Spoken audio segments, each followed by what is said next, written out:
Good morning, it's today again. Welcome back to Joseph's Reserves. I'm Joseph, and I store 20% of my income in the form of rare coins and precious metals. If you are brand new to stacking gold and silver, you're probably out there thinking that there is way too much to learn. You could learn about American Eagles, Canadian Maples, Britannias. You could be learning about junk silver, premiums, what changes spot price, the gold to silver ratio, mining stocks, futures contracts, central banks, Federal Reserves. The list can go on, and it might just seem overwhelming. So today I'm going to do something a little bit different. We're going to take it all the way back to the beginning. Forget about which coin's the best. Forget about trying to predict what's going to happen next week. If I had someone sitting across from me who had never bought a single ounce of precious metal in their life, these are the 5 things I would suggest for them to learn first. Congratulations to South Haven Coins and Bullion for being the first to my comment section in my last video. It really is a great way to support the channel, so if you haven't already, click the subscribe button and the bell notification so you can participate in the race to the first comment. I also want to take a second to mention Lake Conroe Gold. My family and I are opening a coin shop in Conroe, Texas. We're currently just a few days away from opening the doors to the public, so go ahead and check out the Lake Conroe Gold Facebook page for the most up-to-date information. If you're in the Conroe, Texas or Houston, Texas area, or are planning a road trip soon, I am very excited to meet you. So let's get into these 5 things for the newest beginner stacker. The first thing, which is probably the most important, is not actually a thing to learn. It's more of a thing to figure out. I'd say you need to figure out why you are stacking. And I know it almost seems too basic, but I think this is one of the most important questions you can answer because there's a lot of different reasons that people buy precious metals. Maybe you're concerned about inflation. Maybe you want to diversify your savings. Maybe you like the idea of owning something tangible that isn't everyone else's promise to pay you. Maybe you're trying to figure out a way to preserve your wealth for a long period of time. Maybe you're speculating on the price of silver. Maybe you're just interested in the history of the coins. Or maybe you just really like silver. There's really nothing wrong with any of those reasons, but they can lead you down very different buying decisions. So before you start to ask yourself, what silver should I buy? Ask, what am I trying to accomplish?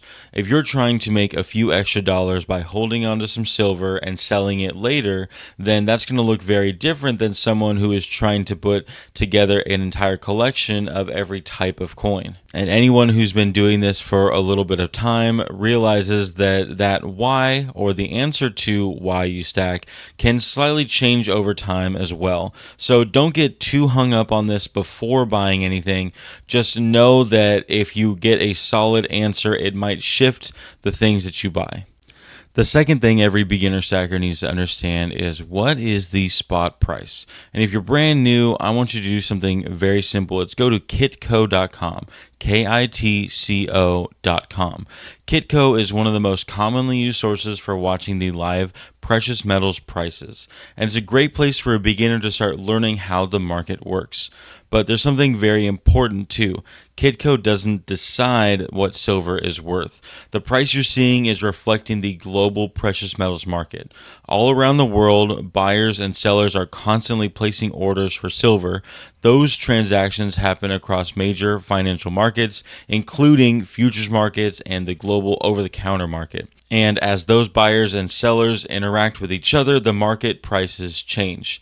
That's what you're seeing here at Kitco on the live spot price. So then we're going to talk about on the far left, you see the bid and the ask price. And right now, the spread between them is about 25 cents. If we think of it in the mindset of a dealer, the bid is what the dealer is willing to pay for the silver, and the ask is what the dealer is willing to sell the silver for. So that 25-cent spread is what we're actually going to see if we're dealing with something like the paper market. That's a paper contract that is only hypothetically supposed to represent an amount of physical silver. When we're actually trading the physical silver, there is a wholesaler premium and a dealer premium that is added on top. So when you are buying silver, there's going to be a dollar amount over that ask price that you saw, and when you're selling it, it's a dollar amount under the bid price that you saw. When we take a look at the price over the spot price, that's generally called a premium,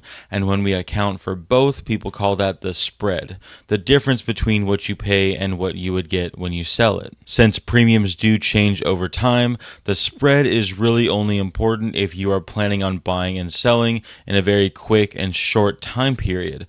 Understanding that spread can tell you when you're going to be breaking even and when it might be beneficial to possibly sell in the near future or trade products for another.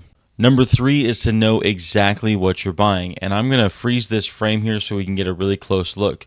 Both of these look to be the exact same by the untrained eye, but on the left you'll see it says $1 on the bottom, and on the right you'll see near the top it says 1 troy ounce 0.999 fine silver. So let's talk about the difference because there's a major one. This $1 coin on the left is called a Morgan dollar.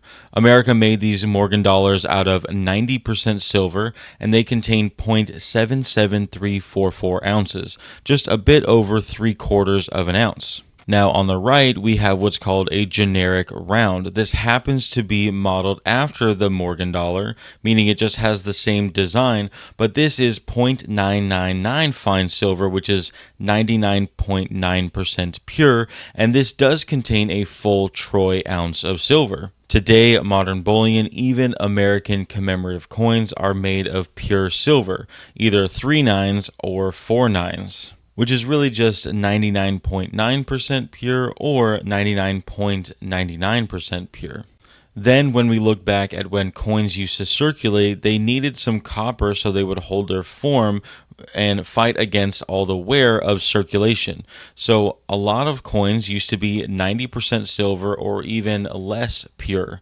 This one here is kind of a mix between when the world was going from circulating silver into bullion. This Casa de Moneda de Mexico is actually a sterling silver coin that is overweight so that it contains a full 1 troy ounce of silver. And here you can see it's marked on it, lay 0.925, which is 92.5% silver. That's the standard for sterling silver. In addition to this purity concept, a lot of the older circulated coins, anyone that has a traceable date on it, could have some numismatic value. Numismatic value just comes from the specific date being either more scarce or being really hard to find in a much greater condition. So understanding what it is that you're actually buying is very important. So number 4 is how easy is it to sell what you're wanting to buy? This is something that is an incredibly hot topic at the moment as the market is starting to drift towards pure silver. Now that doesn't mean that if you own a lot of 90% silver that you aren't going to be able to sell it at all, but what it does mean is that the offer might be significantly less than what it used to be. The important question here is, will somebody want what I currently own? This is where the concept of liquidity comes in. Liquidity basically means how easy can an asset be turned back into dollars if you absolutely needed those dollars. And this might matter tremendously with precious metals. Let's say you own a very common 1 ounce silver bullion coin like an American Silver Eagle. There are quite possibly millions of people who would recognize that coin. Possibly thousands of dealers that would recognize it. There's an established market for it. Now compare that to something extremely unusual, like a piece of silver from a tiny private mint that almost nobody has heard of. Both pieces might contain exactly 1 ounce of silver, but that doesn't mean that they have the same market. The unusual piece might be worth more to the right collector, but finding that collector could take a long time. And this takes us back to the question at the beginning, why are you buying the silver? If you're wanting it to act as like a savings account, something that would be very easy for you to turn into dollars in a time of need, then having silver that anyone would buy would be very important to you. However, if you're that collector that wants a little bit of everything and are willing to sit on the piece to find the right buyer, then maybe that rare piece might be very good for you. And really, there's no wrong answer. There's just different ways that people use silver. which leads me perfectly into number 5. Have a plan. This is probably one of the biggest difference between someone who is simply buying silver and someone who is actually stacking. Stacking should be a process. It shouldn't be silver goes up so you buy and silver goes down so you panic. Someone on YouTube says silver's going to $150, so we buy everything we can, and then silver drops 20% and you decide precious metals are a terrible idea. That's not a strategy. That's just reacting to the market. Instead, create a plan that you can stick with. Decide how much money you're going to be comfortable allocating towards precious metals. Maybe that's $25 a week, or $100 or $200 a week, or maybe you buy once a month. The number isn't what matters. What matters is the consistency. And your plan should fit inside of your actual financial life. Don't put your rent on a credit card so that you can buy silver. Don't skip your necessities because you're afraid you're going to miss this next move in the market. Don't assume that buying more metals automatically means you're becoming wealthier. Your stack is supposed to be a tool. It should serve a purpose inside of your larger financial goals. And as your stack grows, those goals might become much more specific. Are you going to keep a certain percentage of your stack in gold versus silver? How are you going to rebalance between those two? And maybe you're going to sell a portion when you get to a certain goal amount. Are you eventually going to use some of those metals to be buying another asset? You don't have to know all the answers right now, but you should start thinking about them. And one thing I strongly recommend for a beginner is to keep very detailed records. Write down everything you bought, what you bought it for, when you bought it, and keep track of the premiums. Know exactly what you have, like actually what you have. Keep track of every single thing that you buy. Because once you get 10 ounces in, 50 ounces, 100 ounces, or 500 ounces in, it becomes very easy to lose track. Your stack should never become this mysterious pile of metal that you vaguely know how much you own. You should know what you have, you should know how much you actually paid, and you should understand why you bought it. And that turns a pile of silver into a strategy. So if you're brand new to stacking, I want you to remember these 5 things. Number 1, know why you're stacking. Number 2, understand the spot price, premium, and spreads. Number 3, know what you're actually buying. Number 4, know how easy it is to sell what you're buying. And number 5, have a plan. And the number 6 bonus, keep records. But here's the thing, you don't even need to do all of this before you make your first purchase. If there's something out there that you really, really enjoy and you know you're not going to regret buying it, then by all means, do what you want with your money. All I'm suggesting is that the goal is to understand what you own, why you own it, what you paid for it, and what you're going to do with it. And once you understand that, you're not just buying precious metals, you're stacking with a purpose.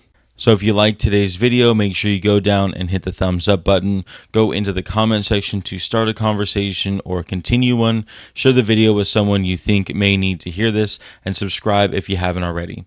To my long-term subscribers, thank you so much for your continual support.